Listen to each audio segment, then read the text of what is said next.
I'm Ben Silverio. I'm Lavender Vyxn. And I'm Ansel Burch. And it's time to party!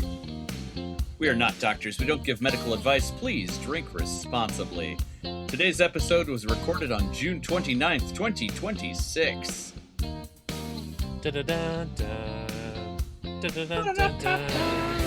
did know that one. Yes, the final countdown is upon us. That sounds ominous. It's not that serious. Yeah. For June, though. For June. Yeah, exactly. You know?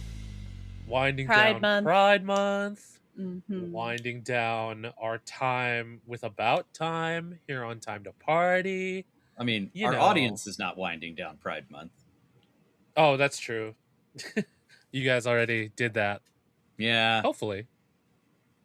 They're winding up, beer fest o'clock, probably. Yeah. What's What's big August? in Chicago in the summer? Yeah, what's like August in Chicago like? The sun coming out Sure. for the first time in 9 months. Oh, I will say it's out. Chicago. Don't worry. Summer in Chicago is truly like one of the most like greatest places to be. So many fests, so many rooftop shenanigans. I love it. You can go to the beach and pretend like you're somewhere else. Yeah. Yep. If you're fortunate enough to have a friend with a boat, day drinking on a boat. I'm trying to get on a boat. I have yet to do that. I don't have. You would think I would find somebody. I want to day drink on a boat so bad. August is apparently National Dog Month Perfect. Aw. and National Sandwich Month, I like all those things. National Crayon Collection Month. Man, we're letting too many things have months. That's one too far. Just a step too far. It's just this weird one. Wow, Motor the sports crayons, which awareness? are the colors of the rainbow, is a step too far. Sounds homophobic. But it's specifically for crayon collection. Oh, okay. Not just for crayons, collections of crayons. Have you seen that girl on social media that only I was just about collects to say that. the dandelion? Yeah, the dandelion crayons? color. Me and Ben share the same algorithm. I Basically. swear to you. We just send Amazing. each other the same things back and forth all day long. The funniest That's our is friendship. the funniest is when she'll forget that she sent me a meme that I've already sent her. Like, I sent you that last week. I'm like, I'm sorry, I don't remember everything we send each other because it's a lot. Just trade the It's a same lot. video back and forth. Mhm. That's great. Party people, welcome to Time to Party, episode 3 for About Time. Yes, the phenomenal Richard Curtis movie from 2013, starring Domhnall Gleeson and Rachel McAdams, who are both lovely. If you don't know about this movie, our friends at Letterboxd have this to say. The night after unsatisfactory New Year's party, Tim's father tells his son that the men in his family have always had the ability to travel through time. They can't change history, but they can change what happens and has happened in their own lives. Thus begins the start of a lesson in learning to appreciate life itself as it is, as it comes, and most importantly, the people living alongside us. All right, Letterboxd. Jeez. Deep. Jeez. Way to Going give away real the deep ending. there. I know. Or That's to quote the supposed to movie. be a surprise. Yeah, right. Or to quote the movie, oh my arson god in a box.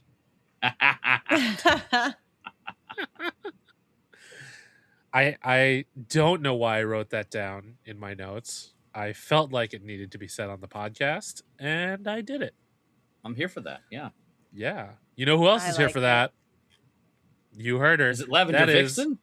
That is Lavender Vyxn, everybody. Yay. Yay! That's me. And you are about to get to know Lavender Vyxn a little bit better because nowadays, at Time to Party, episode 3 is our conversation pit, where we dive a little bit into the lives of our guests.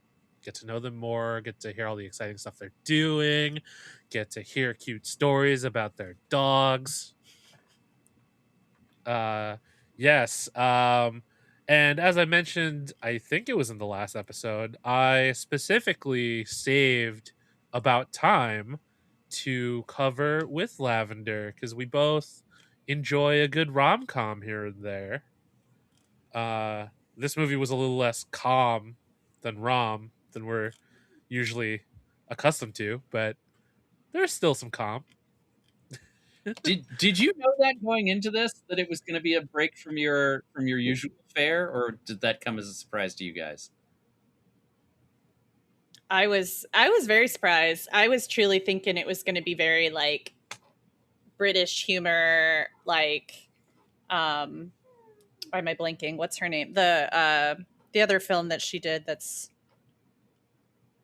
the film that he did that with, sorry, I'm blanking. What's it called? Hold on. The other Rachel McAdams movie? No, not. It's like this director. He did Love Actually? Bridget Oh, Love Jones. Actually? Bridget Bridget Jones. Oh, Bridget Jones' Diary. Yeah. Sorry, I had a brain fart there. That Four was Weddings funny. and a Funeral. Yes, I haven't seen that one yet, but like I thought it was going to be very much like that style of film.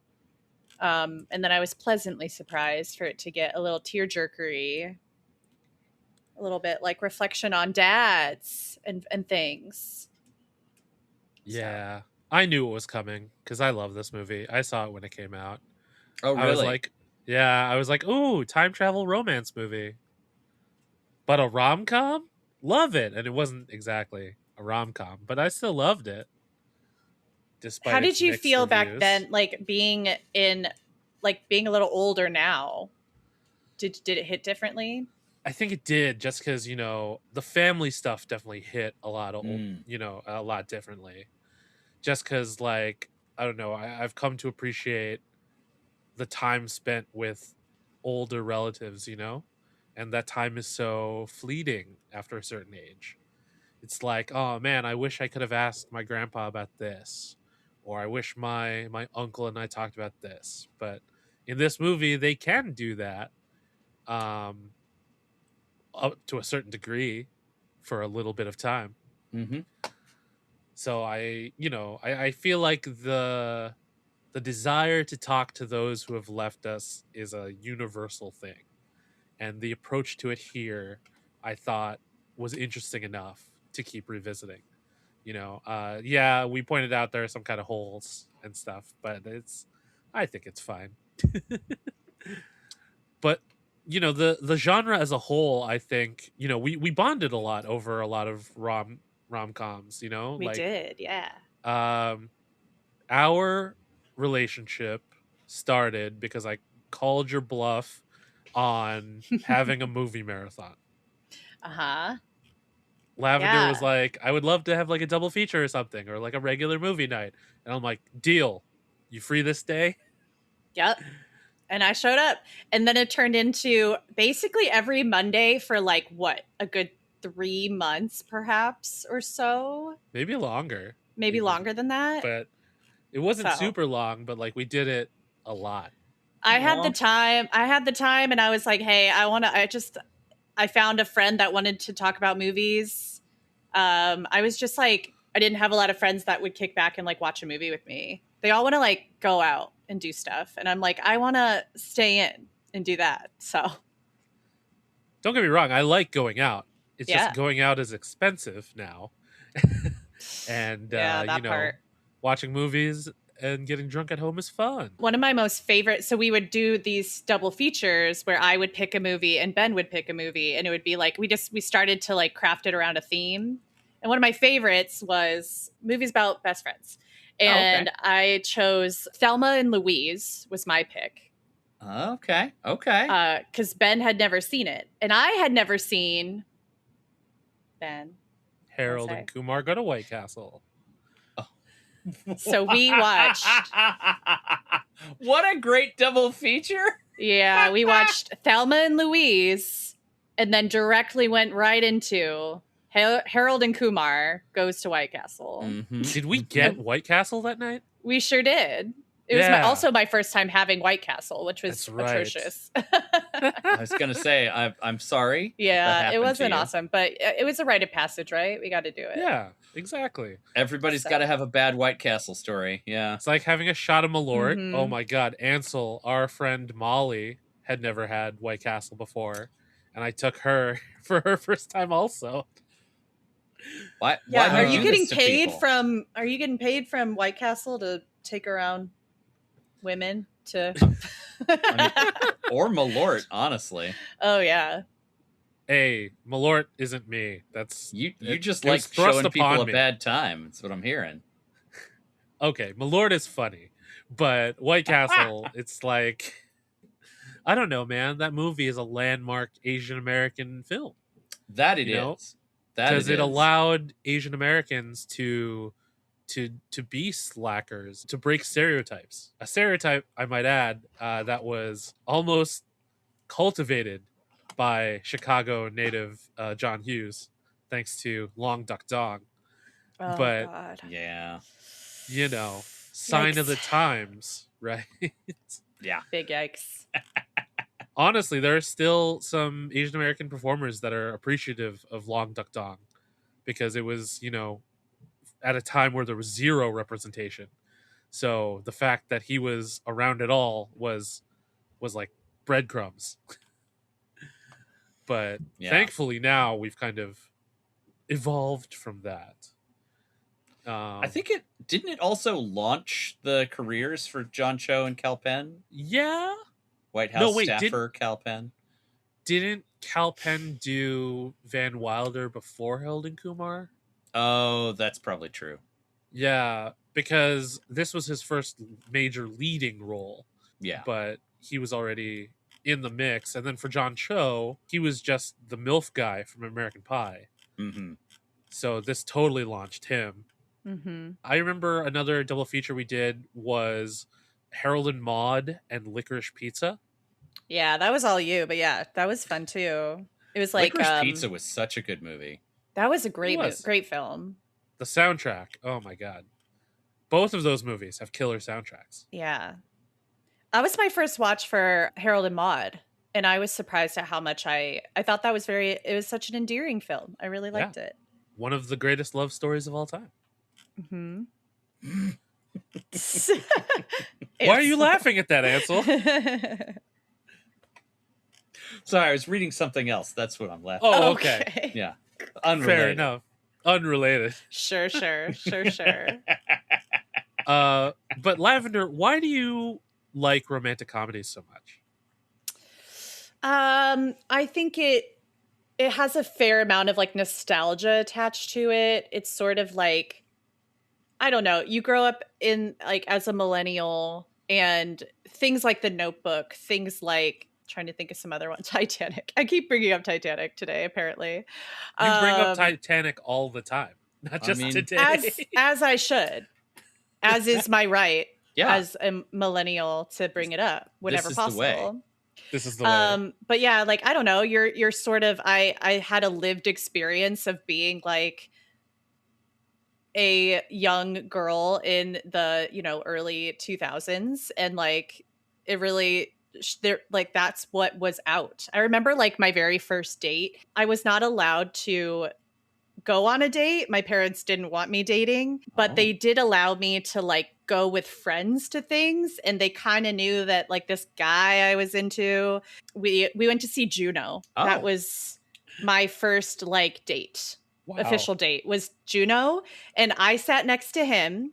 And then I had two of my friends on my right. And then he had two of his friends on his left. And we all experienced like my first date together watching Juno. Fast forward, I, identify as queer. I am a queer, like, non-gender conforming person.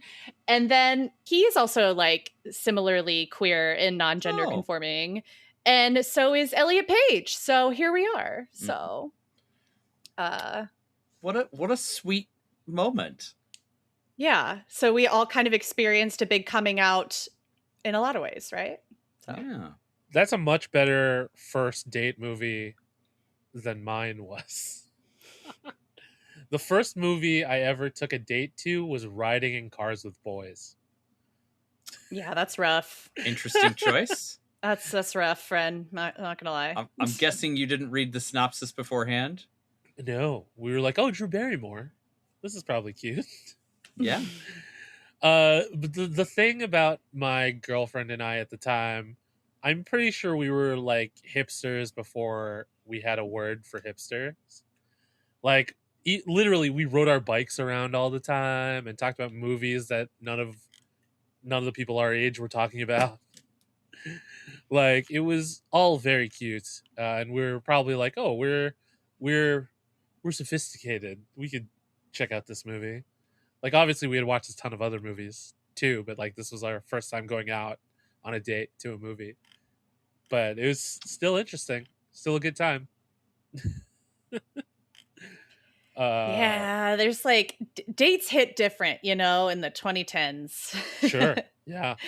They sure did. So I think like there's that trying to relive a little bit of that youth, I guess, or just like a little bit of whimsy. I always try to bring just like a little bit of whimsy into my life whenever possible, Yeah. Our listeners can't see it, but behind you, the wall is lit up and green and I like green things. I have lots of Okay. plants in my life. I'm a dog mom. I'm a plant mom. The rainbow prism is beautiful. Thank you. That sunset lamp. Get on it, friends. It'll change your whole space. It's called a sunset lamp. Okay.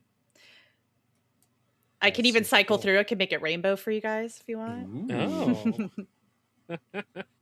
So speaking of, I have to assume that part of what makes your space so wonderful is that you are now using it as a background for your Twitch streams. Yeah. So what got you go into ahead. that? Yeah. I am a burlesque performer in Chicago. An incredible one. Thank you. An award-winning one. Yeah. Ben, you have to stop. I'm going to throttle you through this camera. You won the award. I'm just being proud. I've been a professional dancer pretty much my whole life, and I found burlesque, which kind of combined a lot of my passions and stuff. And, the campiness and costumes and the theatrics of it all. I couldn't really dive into like musical theater, so this was my best attempt at that. Because I hate public singing. I'm very bad at it. So I've heard it. It's great. Yeah. Ben's heard it a few times, but after several buzz balls, there's a local show, lots of nerdy burlesque, called Plan 9. A lot of our mutual friends are in this show, and they had a millennial night. They had a millennial theme. And I remembered my love of The Sims, which was this iconic life simulator game. And I put so many hours into that as a child and made a burlesque piece about it. And it went really well. People liked it. It was so good. Thanks. And it's funny and it's, relatable. We all like locked our Sims in a room and caught everything on fire. And like, we all just were crazy overlords, And I thought about it. I was like, maybe I could do this. Maybe I could like play this game for people. And I realized that I found my way to like YouTube and things like that, and was watching people play The Sims. And like, it's taken a big turn since then. So once I started streaming, I exclusively wanted to be a Sims player, a Sims 4 player. And there's like so many levels to it. There's like interior design. You could play the whole game as like an interior designer and like never even touch the gameplay part of it, or you could be like really crazy and play the same chaotic way that you did as a kid and like just do it as an adult now. So it's taken a lot of different twists and turns, but I'm coming on my first year of streaming, so it's in July. Wow. And I've been doing this for a whole year now. Yeah. It's one of the hardest things I've ever done in my life, truly. And that's saying something coming from a performer, right? But I like to think I was like telling my parents about it. And when you tell your parents things, you want it to be like a package. You want to pitch it the best way possible, because, it's a scary thing doing something new and like making sort of a big life pivot towards this like, hobby, but also like really wanting something to come out of this thing. And I'm starting from scratch and I'm trying to like tell my parents this thing. And I'm like, it's like I'm a cruise director. I like am steering the ship and also like doing the social events calendar, and then I have to like get the meals prepped, and I'm doing it all. It's like you're running the entire cruise ship. So I don't know. That's like a little bit about what I've been doing with it. I have a YouTube channel too. Mm-hmm. There's a few things that I've posted that have gone semi-viral. I'm not going to use the word viral because viral means like millions of views. But like, you know, something in the tens of thousands of views is pretty impressive to me. All right. And it all stemmed from a joke about sex work. Yeah. Of course. So there's this game, Stardew Valley, which is an indie game that is probably one of the most popular indie games of all time. It is created by one guy created this game. And I find that to be like amazing. His name is Concerned Ape. That is what he's known by. He created this whole game. So there's like the following behind this game is wild. And through watching what I like to see on the internet and through what I saw was popular on YouTube, I found this little niche category of things where like adults love to like torture themselves in Stardew Valley. And they do so by they're like, I never left my farm. Can I make $1 million? You know, like challenges or being like, I'm only going to make money from my pickaxe or like things like that. It's supposed to be this like really cozy farm simulator game. And like, there's no time limit. You can just do things at your own time. So of course, naturally, the internet likes to torture themselves, make it hard. Yeah. Make this very cozy game very hard. So my way of doing that was I was going around this game and I saw this fountain in the middle of town. And I was like, can we fish in this fountain? Can I try it? So I go and I fish in the fountain. I start pulling stuff out of this fountain. And I said, well, what if I only rely on this fountain to progress in the game? So therefore, only fountain was created. Oh my gosh. That's good. Yeah. And so I've learned Canva. I sat some hours into Canva and I made the logo look like the OnlyFans logo, but it's only fountain. Oh my gosh. And that's what's caught some attention on the internet. So who knew that like leaving sex work would mean making a joke about sex work and also playing cozy games on the internet. So that's brilliant. Thank you. That's brilliant. And you've also used your platform for charity in a number of instances. I did. Well. I just did my first charity stream last week. The great thing about Twitch streaming is the community. Again, I'm only a year into it, but I've already like caught some other performers who also stream. And they have this Anya Keister is a burlesque performer straight out of Philly. So Ben should look into that. Yeah. Go see a show sometime. But Anya, she's a streamer and she saw that I was doing this thing and she caught a few streams and she says, hey, do you want to be in my Rainbow Raid Relay? So she has a Discord server where she creates these raids. So when you're on Twitch, you can, at the end of your stream, raid into a different channel. And then so you just keep the momentum going. And it's a great way to just get views and get like people to see your page and what you're up to. So I did that in December and I just started this but that's previous summer. So I was like 6-ish months in. I was like, oh my gosh, this is so hard. And then now I just did my first charity stream and I think on my stream, we raised $200 for the Trans Empowerment Project. So it's a very like small, like grassroots organization. I'm very excited to keep up with the charity streams. I think that's something I definitely want to keep implementing as I just like fine tune everything, you know, it's all a process. I think I'm the type of person that I like to be really good at stuff immediately or else I just kind of reject it. I don't know if you guys can relate. You know. So it's really a test of just kind of going with the flow. And I hate it. I hate it so much. I want to be like so much further in this process or just kind of, I can kind of see like as a performer, I want things to go well. I want things to look good. I want it to be shiny. I want it to be polished for you. And so when it's not, I'm having trouble like just being okay with it. And so anyway, that was a very long-winded answer to what you asked, but that's great. What I've been up to. Yeah. It's exactly why we asked about it. Absolutely. Yeah. Being involved in the burlesque community and now the streaming community, What are some of the biggest differences and similarities that you've noticed between these two facets of your life now? Hmm. I did think I was like all of these things sort of inform each other. So Mhm. like working in the moment, it's like something's not happening, like your sound is out, you have to be cool. Like just Mm-hmm. like every like burlesque performer knows, some things are going to go wrong. Your costume's going to malfunction.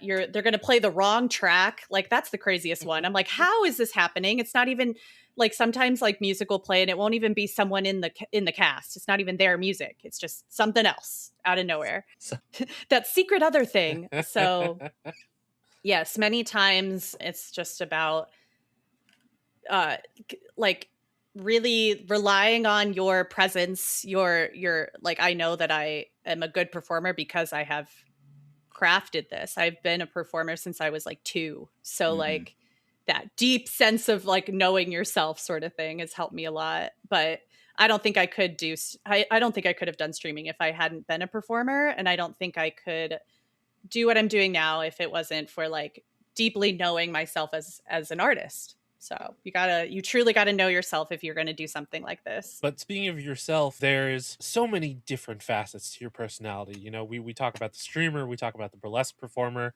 you know, but you have like two separate presences online as the burlesque performer and the streamer, right? Like you have separate profiles for these things. Is Hmm. first, what are the biggest differences between Lavender Vixen, the burlesque performer, Lavender Vixen, the streamer, and Lavender Vixen, the person? And how do you work with keeping them largely, you know, segmented from each other?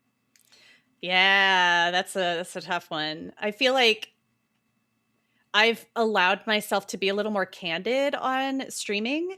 Um, Something that I found really hard in like truly when you start to market yourself. So like again, when I was doing mainly just the Sims 4 stuff, you don't know what your audience is. Like as you're building an audience, you don't know what age group they are, you don't know the maturity level, you don't know anything about it. You just see somebody's screen name, right? Whereas like burlesque, it's implied, it's 18 plus typically. Um and it's a little more catered to like an older crowd or people of my age group, which I'm old at this point, honestly. But like, Don't say that because we're older than you. true. So you got, I mean, we're, listen, our back hurts. We know this. We Yep. know this. And we all accept it and we move on and we keep going. So, It um, unites us. yes, yes. So, yeah, I wasn't sure if I wanted it to be, catered to maybe teenagers. You don't know, So it was like a little bit of a learning curve at first when I did streaming because I'm so used to just like letting the curse words fly, but and also kind of on a vulnerable note, obviously when you're a burlesque performer, you have a lot of boundaries and you have a lot of like separation. So when I started streaming, perchance some some male suitor who tipped me at a show or via Cash App or whatever comes into the stream thinking something sexy is going to happen, and I'm like, "Hey, I'm raising a chicken over here. You want to see it?" And like, so a little bit of figuring that out for myself and just kind of being okay with like, yeah, it's this is me. This is much more me Mm-hmm. than burlesque perhaps is, even though I am a performer and like I try to bring some truth to like burlesque performances as well. And like what you see when I do something silly like nerdy burlesque, or if I'm doing something more serious, it is kind of a piece of me in a way, but streaming is in the moment. You're getting a lot more of me than like anywhere else. And that's been like kind of vulnerable to take on, but I've really been enjoying that process too, of just like letting every stream be a little bit more different, a little more me, a little more uh tapping into something, but Yeah.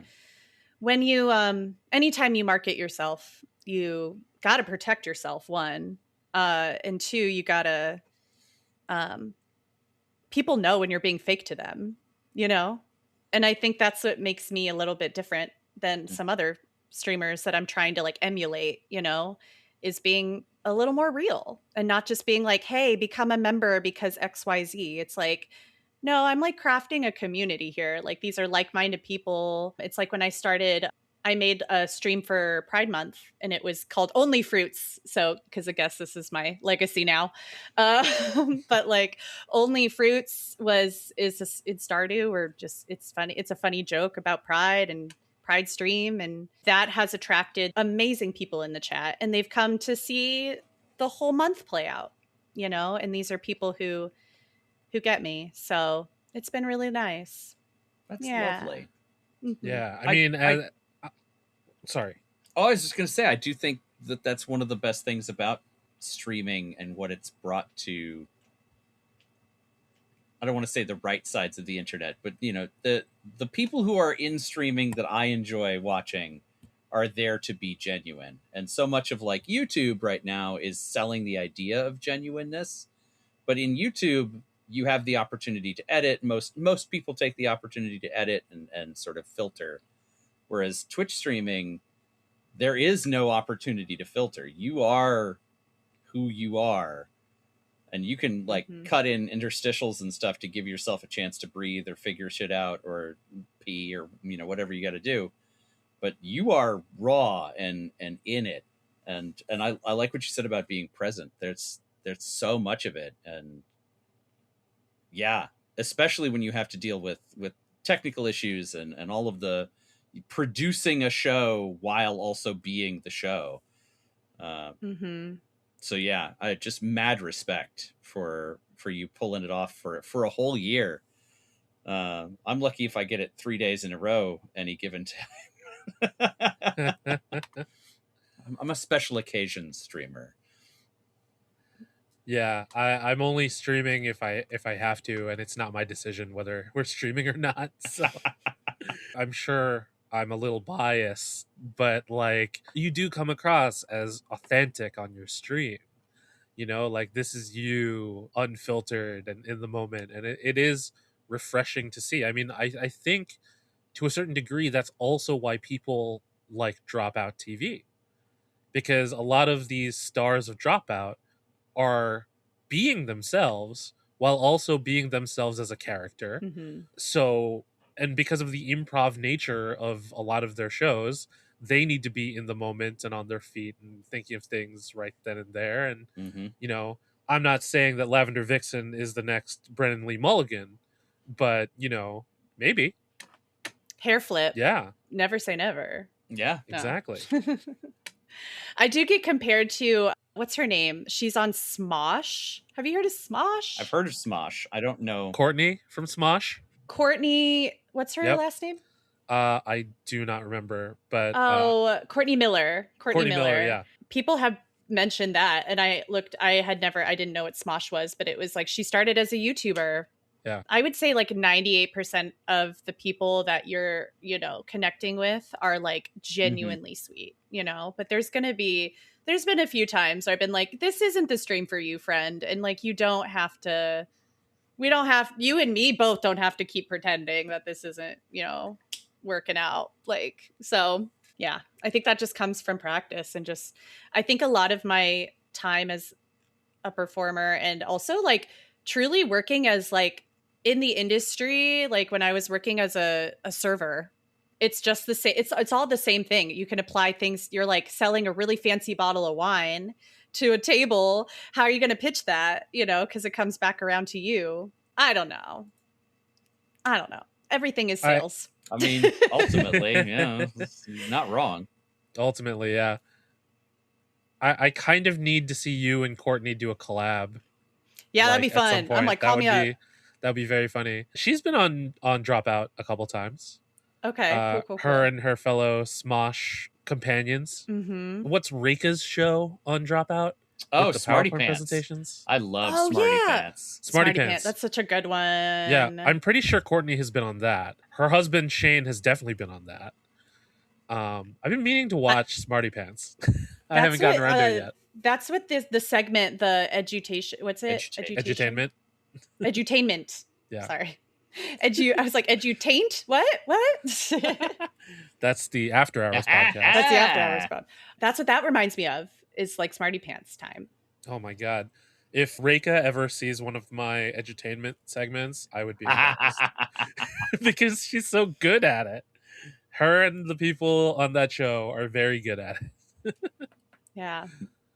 But hey, Reika from Philadelphia. There we go. Cool. Actually, surprisingly, a number of Dropout cast members are from Philadelphia. Like, I never knew. I also didn't know that a bunch of the Dropout people are frequently at places that I would be at. We were just never there at the same time when I was in LA. But I did run into Iffy Wadiwe in Chicago. He's a very cool dude. Cool. Check I out. know a lot of people were really up and they were hot for him. They were like, I like friends of mine were like, tonight's the night that we're going to seduce Iffy Wadiwe. I was like, okay, all right, have fun, try it out. Hey, you got a shot. Gotta have that confidence. Yeah, shoot your shot. If he is open to any and all shots.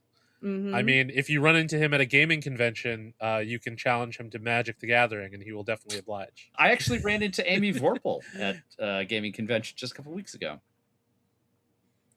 Very cool. We didn't exchange any words, but I waved, and she waved back, and it was lovely. Speaking of conventions, funny segue, but like, again, I'm a performer in Chicago, and I, with a group of friends, essentially a lot of colleagues, dance professionals, we created a burlesque parody show of Twilight, the first movie. And it's called Twilight After Dark. And we are going to be at Fan Expo, Chicago. Oh. Yeah, we got contracted in. I can talk about it now, thank God, because it was up. We weren't cemented in, but we are cemented in. So we will be at Fan Expo this year. I'm very excited. That's great. So if any listeners are around and want to come see me I'm like the bad guy. So I get to play James. He's the like broody, kind of greasy weirdo that like stalks Bella in the first movie. And so I get to kind of dress in like masculine drag a little bit and be a cool vampire. So when this episode comes out, you have about 3 weeks to go get your tickets and make your way to Fan Expo Chicago, which is running the 14th through the 16th of August. I love that Twilight's having a moment. Yeah, Twilight's really coming back in the zeitgeist. Who would have thought? I mean, I feel like it didn't exactly go away, but you know, it is having sort of a big bubbled up moment. Do you feel like vampires in general are just like having a time right now? Oh, they're evergreen. They never age. I wonder what that... Ansel, they never age. Oh, sure. Yeah. Well, but there's a theory around this, and I'm not going to properly articulate it, but the theory is that there are different monsters that speak to us in different times of difficulty, because the monsters are representative of that challenge. And so like there will be periods where zombie movies hit the zeitgeist really hard because we're really feeling afraid of the uncontrollable hungers of each other and the lack of control over yourself in the face of a disaster. And then there are other times where monster movies are big because we really worry about the other and the scary thing in the dark and the, you know, what's coming for us, the unknown. And then vampires are like somewhere in the middle there. It's like hedonistic, the dangers of your own hunger, the dangers of your own lack of capacity to control your desires thing.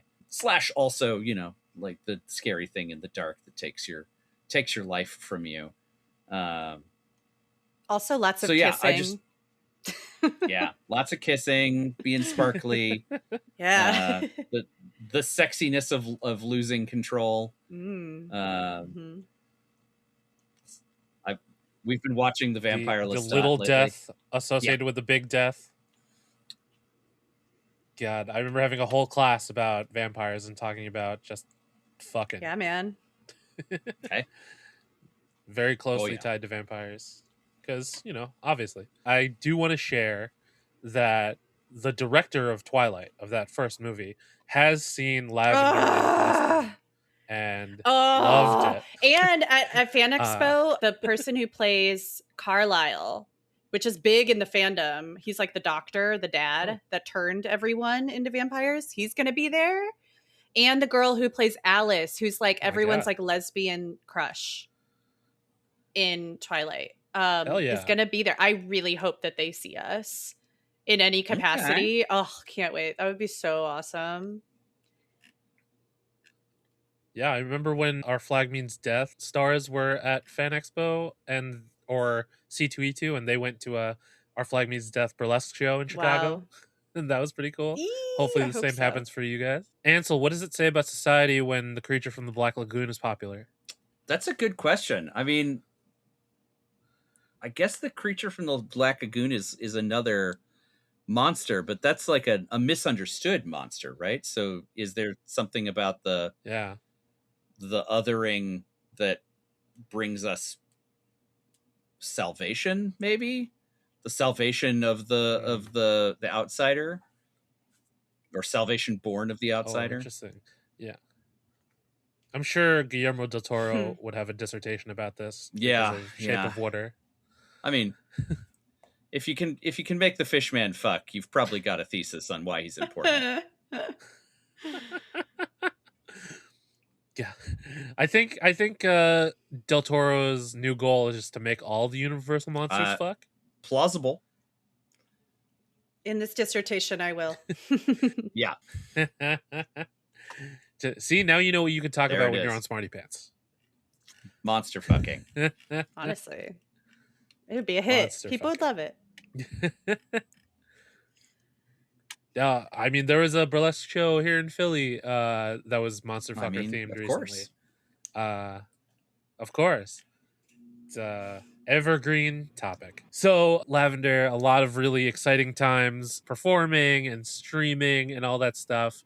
But, what do you think is your proudest moment from the past year of streaming that will definitely like fuel you into your next year and beyond? Well, I mean, only Fountain can only go so far.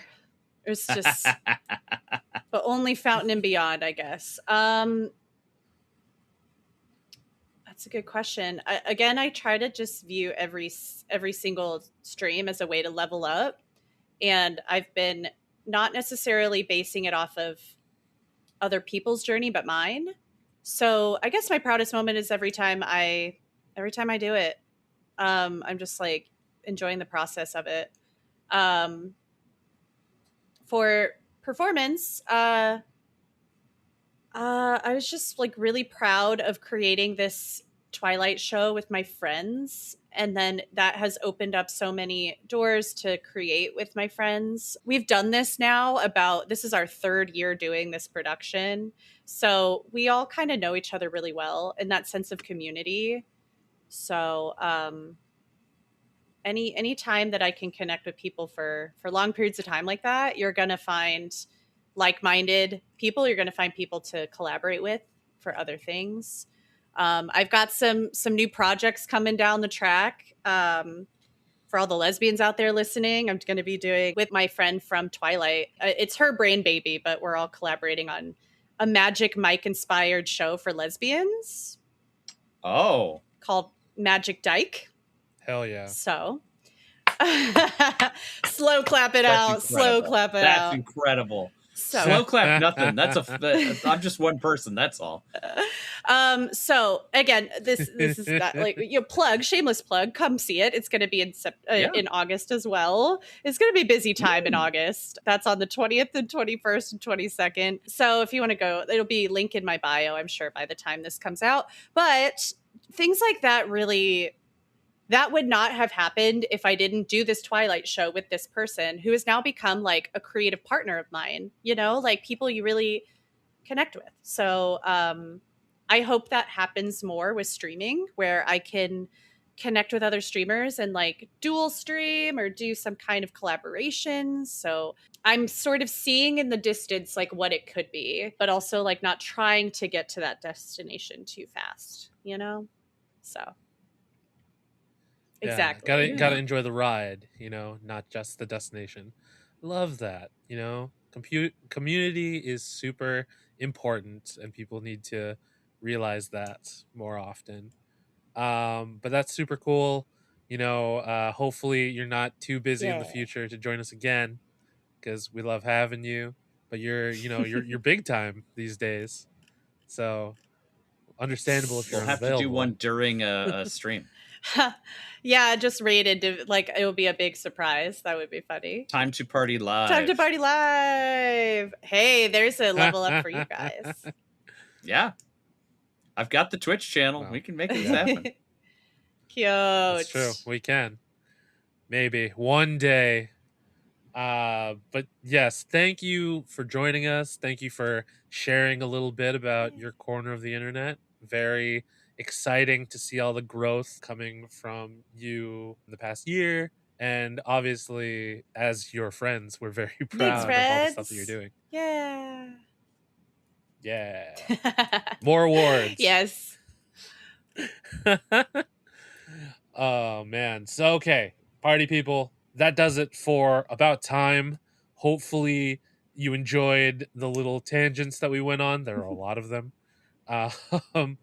But hopefully that's a sign that we had a great time talking about this movie, talking to our friend Lavender. You can find us on the internet. I'm at Silverio20 on Instagram, Letterboxd, Blue Sky, etc. I am Lavender Vyxn. You can find me over at Lavender Vyxn, that's VYXN, on Instagram for my burlesque shenanigans, for my cozy gaming endeavor. You can follow me on YouTube. I would love the support there. That is Cozy and Caffeinated. I am on Discord.